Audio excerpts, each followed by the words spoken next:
लेकिन ये साला कर क्या रहा है यहाँ पे? বাবা কে যায় ওটা?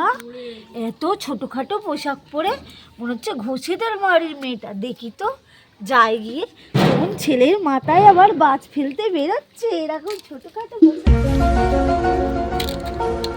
আপনি কি আমাকে কিছু বলবেন কাকিমা? না না মা, তোমাকে কিছু বলছি না, কিন্তু তোমার এই ড্রেসটা বড্ড একটু ছোট হয়ে যাচ্ছে না? যাই হোক, তোমাদের যুগে তো এখন সবই চলছে, সব পোশাক না পরেই বেরিয়ে যাচ্ছে। যাও মা, যেখানে পারে যাচ্ছে যা। হ্যাঁ কাকিমা, পোশাকটা তো ছোটই, কিন্তু আপনার মনের থেকে কিন্তু অনেকটাই বড়, কি বলি? আর এটা রাখুন, সময় পেলে আপনার মনটা পরিষ্কার করে নেবেন, কারণ আপনার মনটা তো সরকারি টয়লেটগুলো থেকেও বেশি নোংরা, বুঝেছেন? আসি তাহলে কাকিমা। বাবা, আজকালকার মেয়েদের তো কিছু বলাই যাবে না। अच्छा